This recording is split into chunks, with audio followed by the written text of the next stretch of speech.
Hello, friends, and welcome to another First Chapter Friday. So, today we're going to do one of our new books, Front Desk by Kelly Yang, and I'll read the back synopsis and then we'll read the first chapter. My parents told me that America would be this amazing place where we could live in a house with a dog, do whatever we want, and eat hamburgers till we were red in the face. So far, the only part that we've achieved is the hamburger part, but I'm still holding out hope, and the hamburgers are pretty good. So I actually have not read this book. It's been recommended by a lot of librarian friends of mine. So, and I know it was the Read Across Lawrence book for this last year, but we never got a chance to read it. So let's do it. Let's do chapter 1. Chapter 1. My parents told me that this would be an amazing place where we could live in a house with a dog, do whatever we want, and eat hamburgers till we were red in the face. So far, the only part that we've achieved is the hamburger part, but I'm still holding out hope. And the hamburgers here are pretty good. The most incredible burger I've ever had was at the Houston Space Center last summer. We weren't planning on eating there. Everyone knows the museum food is 50,000 times more expensive than outside food, but one whiff of the sizzling bacon as we passed by the cafe, my knees wobbled. My parents must have heard the howls of my stomach because the next thing that I knew, my mom was rummaging through her purse for some coins. We only had enough money for one hamburger, so we had to share. But man, what a burger. It was mile high with real bacon and mayonnaise and pickles. My mom likes to tease that I devoured the whole thing in one gulp, leaving the two of them with only a couple of crumbs. And I'd like to think that I gave them more than that. The other thing that was great about the Space Center was the free air conditioning. We were living in our car that summer, which sounds like a lot of fun, but it actually wasn't because our car's AC was busted. So after the burger, Dad parked himself out in front of the vent and stayed there the entire rest of the time. It was like he was trying to turn his fingers into popsicles. My mom and I bounced from exhibit to exhibit instead. I could barely keep up with her. She was an engineer back in China, so she loves math and rockets. She oohed and awed over this module and that module. I wish my cousin Shen could have been there. He loves rockets too. Then we got to the photo booth and my mother's face lit up. The booth took a picture of you and made it look like you were a real astronaut in space. I went first. I put my head where the cardboard cutout was and smiled when the guy said, "Cheese." When it was my mom's turn to take her photo, I thought it would be funny to jump into her shot. The result was a picture of her in an astronaut suit hovering over Earth and me standing right next to her in my flip-flops doing bunny ears with my fingers. My mother's face crumpled when she saw her picture. She pleaded with the guy to let her take another one, but he said, "No can do, one picture per person." For a second, I thought she was going to cry. We still have that picture. Every time I look at it, I wish I could go back in time. If I could do it all over again, I would not photobomb my mom's picture. I'd give her more of my burger. Not the whole thing, but definitely some more bites. At the end of that summer, my dad got a job as an assistant fryer at a Chinese restaurant in California. That meant that we didn't have to live in our car anymore, and we could move into one-bedroom apartment. It also meant that my dad brought home fried rice from work every day. But sometimes he'd also bring big old blisters all up and down his arm. He said they were just allergies, but I didn't think so. I think he got them from frying food all day in the sizzling wok. My mom got a job at the front desk of the restaurant as a waitress. Everybody liked her, and she got great tips. She even managed to convince the boss to let me go with her to the restaurant after school since there was nobody to look after me. My mother's boss was a wrinkly, white-haired Chinese man who reeked of garlic and didn't believe in wasting anything. Not the cooking oil, not toilet paper, and certainly not free labor. "You think you can handle waitressing, kid?" he asked me. "Yes, sir," I exclaimed, excitement pulsating in my ear. My first job. I was determined not to let him down. There was just one problem. I was only 9 then and needed 2 hands to hold one dish steady. The other waitresses managed 5 plates at one time. Some didn't even need hands. They could just balance the plate on their shoulder. When the dinner rush came, I too loaded up my carrying tray with 5 dishes. Big mistake.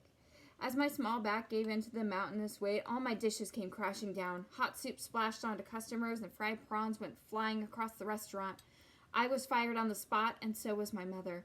No amount of begging or promising to do dishes for the next gazillion years would change the owner's mind.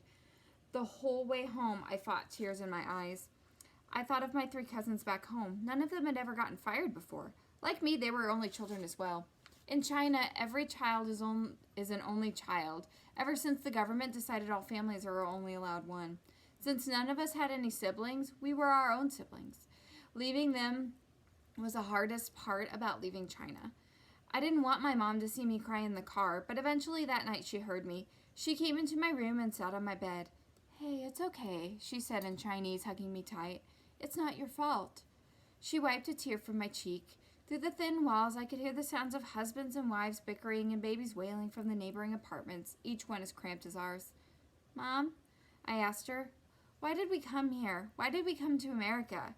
I repeated. My mother looked away and didn't say anything for a long time.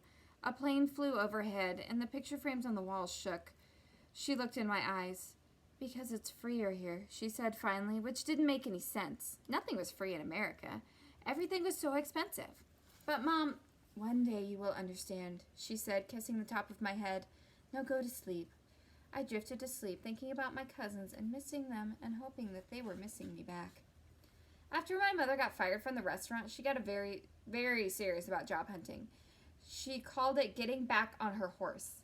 It was 1993, and she bought every Chinese newspaper she could find. She pored over the job sections with a magnifying glass like a scientist. That's when she came across an unusual listing. A man named Michael Yao had put an ad out in the Chinese paper looking for an experienced hotel manager. The ad said that he owned a little motel in Anaheim, California, and he was looking for someone to run the place. The job came with free boarding, too. My mother jumped up and grabbed the phone. Our rent then almost cost my dad's entire salary, and who said things in America were free? To her surprise, Mr. Yao was equally enthusiastic. He didn't seem to mind that my parents weren't experienced, and he really liked the fact that they were a couple. "It's like two people for the price of one," he joked in his thick Taiwanese accented Mandarin when we went over to his house the next day. My parents smiled nervously while I tried to stay as still as I could and not screw it up for them, like I'd screwed up my mother's restaurant job. We were sitting in the living room of Mr. Yao's house, or rather his mansion. I made myself look at the floor and not stare at the top of Mr. Yao's head, which was all shiny under the light, like it had been painted in egg white. The door opened and a boy about my age walked in. He had on a t-shirt that said, "I don't give a," and underneath it had a picture of a rat and a donkey. I raised an eyebrow. "Jason," Mr. Yao said to the boy, "say hello." "Hi," Jason muttered. My parents smiled at Jason. "What grade are you in?" they asked him in Chinese. Jason replied in English, "I'm going into 5th grade." "Ah, same as Mia," my mom said. She smiled at Mr. Yao, too. "Your son's English is so good." She turned to me. "Hear that, Mia? No accent." My cheeks burned. I felt my tongue in my mouth like a limp lizard. "Of course he speaks good English. He was born here," Mr. Yao said. "He speaks native English." Native. I mouthed the word. I wonder if I worked really hard, would I also be able to speak native English one day? Or was that something completely off limits for me? I looked over at my mom, who was shaking her head. Jason disappeared off into his room, and Mr. Yao asked my parents if they had any questions. "Just to make sure, we can live at the motel for free?" my mom asked. "Yes," Mr. Yao said. "And what about—" My mom struggled to get the words out. She shook her head, embarrassed to say it. "Will we get paid?" "Oh, right, payment," Mr. Yao said, like it hadn't dawned on him at all. "How's $5 a customer?" I glanced at my mom. I could tell that she was doing the math in her head, because she always got this dreamy smile on her face. 30 rooms at $5 a room? That's $150 a night, my mom said, her eyes widening. She looked at my dad. "That's a lot of money." It was a humongous amount of money. We could buy hamburgers every day, one for each of us, and we wouldn't even need to share. "When can you start?" Mr. Yao asked. "Tomorrow," my mom and dad blurted out at the exact same time. Mr. Yao laughed. As my parents got up to shake his hands, Mr. Yao muttered, "I have to warn you, it's not the nicest motel in the world." My parents nodded. I could tell it made no difference to them what the motel looked like. It could look like the inside of a Greyhound bus toilet for all that we cared. $150 a day plus free rent. We were in. Alright, so that's chapter 1 of Front Desk by Kelly Yang. If you liked it, feel free to check it out at our library, or if you don't want to wait that long, I know that the public library has some copies that you could probably get. I will see you next time for First Chapter Fridays. Bye.